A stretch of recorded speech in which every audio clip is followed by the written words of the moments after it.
What's up, guys? Welcome back to Lion Mad TV Market with another exciting, delighting, and much interesting video here on the channel today. Well, it's been a while here showing my face. They'll be posting content, and first of all, I want to say a big thank you to all of you who always find our time to react to most of the posts we do here on the community tab. Well, not every issue we will bring to your desk immediately, but whatever issues that come very urgent, most times I usually post them on the community field. Thank you guys for reacting. It's a beautiful one. I see that this community of ours keeps growing every single day, and I would say thank you for all the love and support. Well, this one today, just like the title said, first of all, I will have to take you guys back a little during the election. We know that during the governorship election, over 17 INEC officials were kidnapped in Imo State. I'm talking about Owerri in Imo State. Over 17 of them were kidnapped, and the election was cancelled in Imo State because of that particular act. There was no election in Imo State. So our principal, Mr. Peter Obi, and the Labour Party National Chairman, Mr. Julius, or shall I say Barrister Julius Abure, were in Imo State today, where they host a meeting. They host a very wonderful meeting where they discussed every single issues. Now, before we go into that in details, we know too well that Owerri of lately hasn't been one of the safest state in the east part of Nigeria, and a lot has been going on in that state that really needs to be addressed. So we really need the right people to come into power so that they can restore peace in that state and take it to that beautiful Owerri where the nightlife is always wonderful. A lot of you can really testify that Owerri is one of the most beautiful states when it comes to nightlife, but people hardly go out in the night now in that state because of the high level of insecurity everywhere around the state. Well, today the Labour Party governorship candidate, I was about saying PDP, Labour Party governorship candidate invited the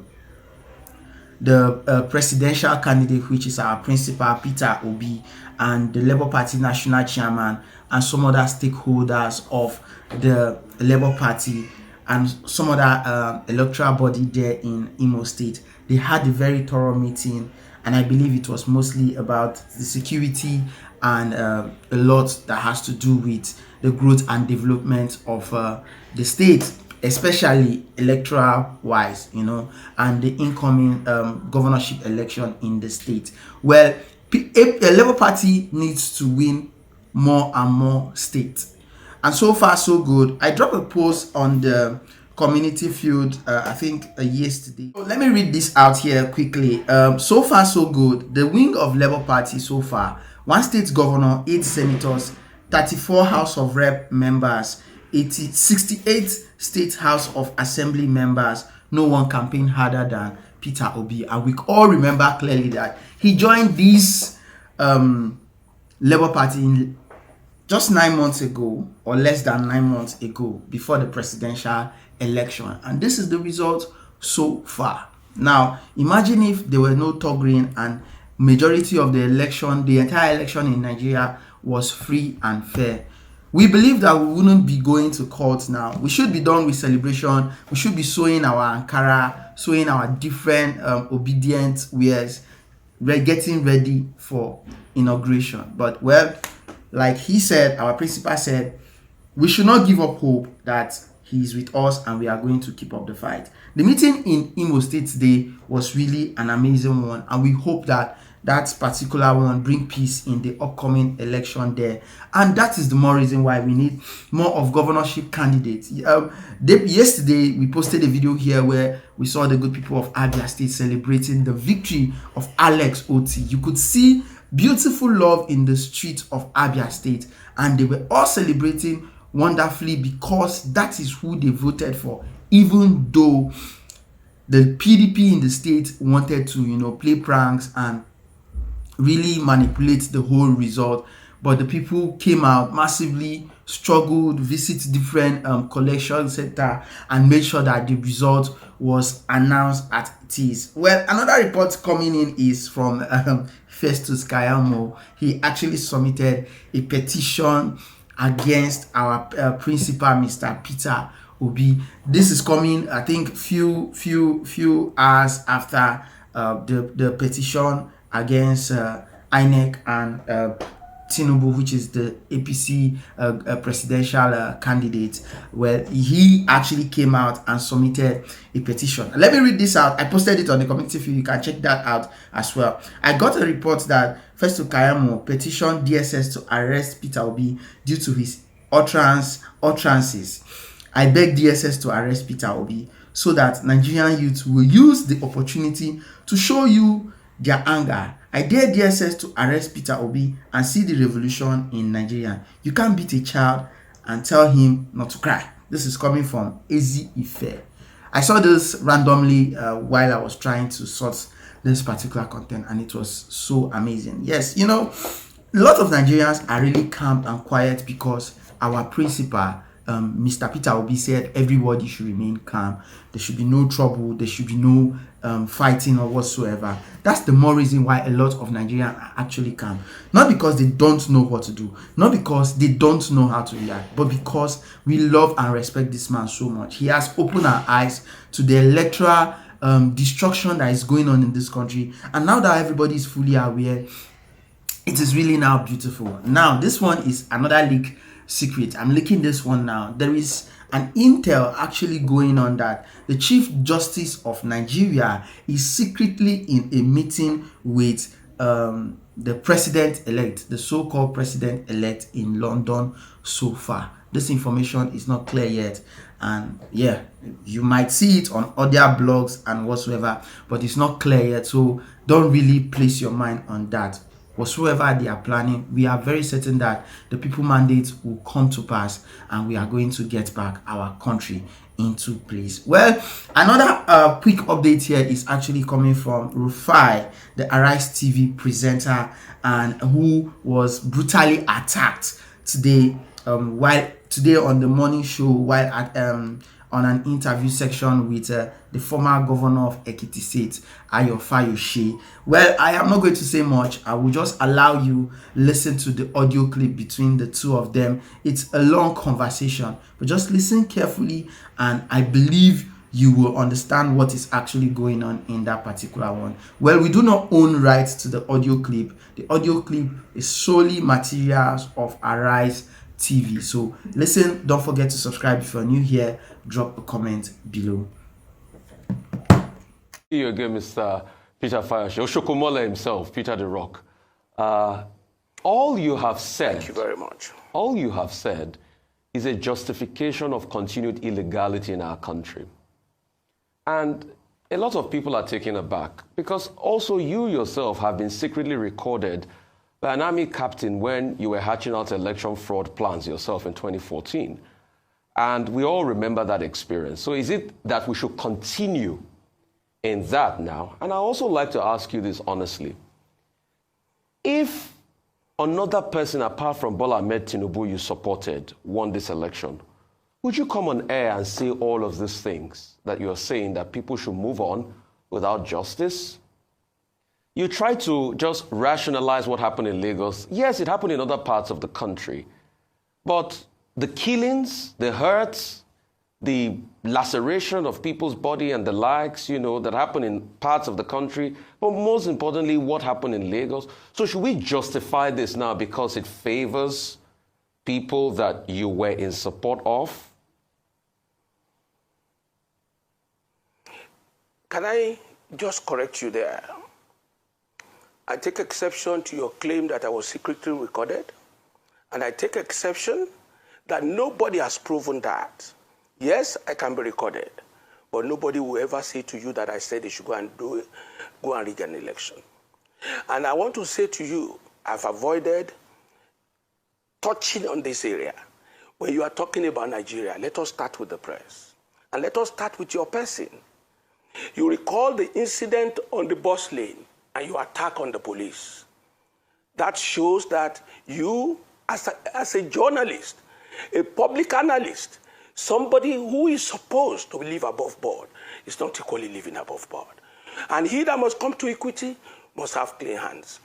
I read a lot and I listen to your comments. I feel, like I said, we need to sit back and correct a lot of things. But you give me a right of rebuttal. Go to your question again. You give me a right of rebuttal on the bus lane incident because I put it to you, sir. You don't know the full story of what happened. Excuse me. If you give me a right of rebuttal, and go ahead. If you go that lane, we will not make a sense of this program. I was invited by your station. If you didn't touch something that impugns on my personality, I will not give you an answer to that.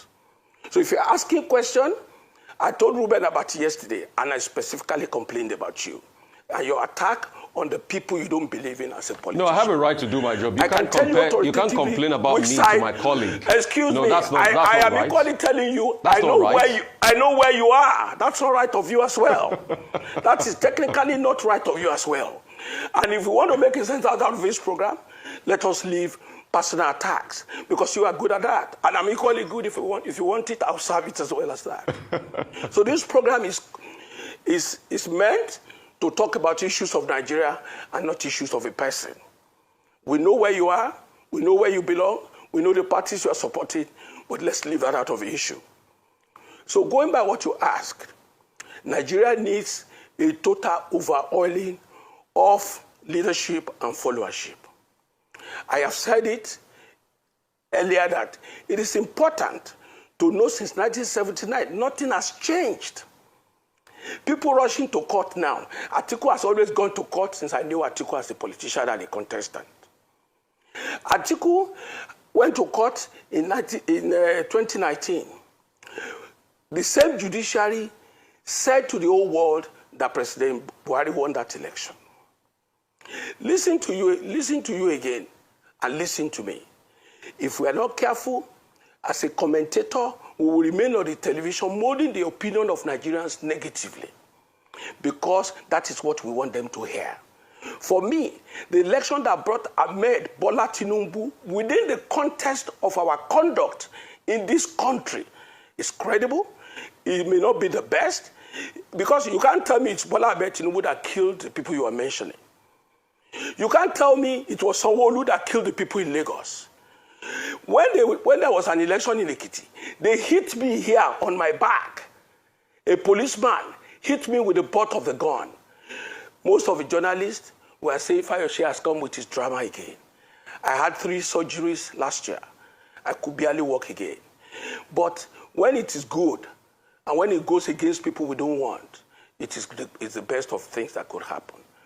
You are alive when the G5 left the PDP. You are alive when Obi left the PDP. You are alive when Kwankwaso left the PDP, and so on and so forth. You want manna to come from where? So people going to court automatically means when I go to court, the judiciary must give to you because you are complaining or because you are a complainant. Obi himself will certainly, I want to say to him, in G5 we concluded that we must support a southern presidency. That is the truth, depending on their peculiarity. And if you go to Benue, that was why Otom supported Obi in Benue. We supported Asiwaju in Ekiti. When they were talking about how did the numbers came up in Ekiti, it was us that gave it to them. Me, Ayo Fayose, was the leader of the people that supported Asiwaju and gave our own votes to him. Let me tell you why, and make it very express to you. If you tell people they don't matter, they will tell you they matter. When somebody came out, how you came out and said Tambuwa was the hero of the convention, they are now heroes of the losses. When you tell Wike, because on this television, they criticize Wike as if he's the enemy of Arise Television. I am a Wike's friend, though.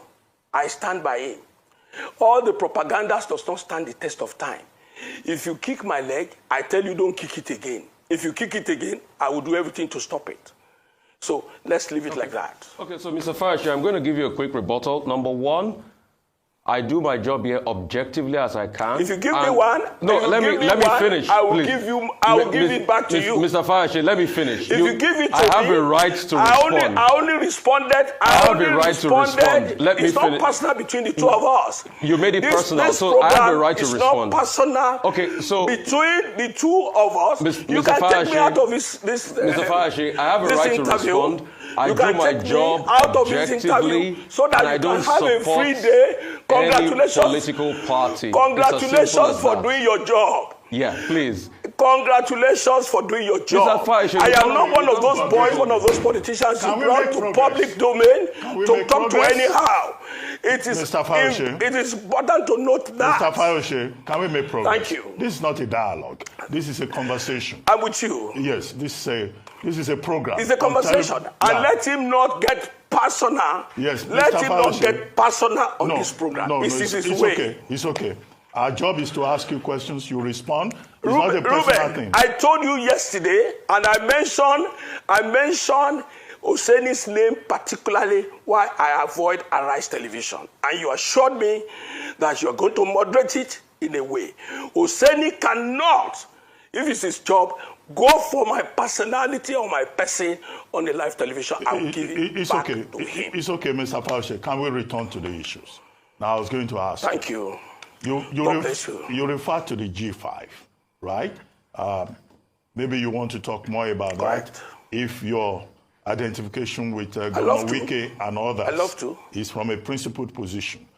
You've also been quoted as saying that you are not going to leave...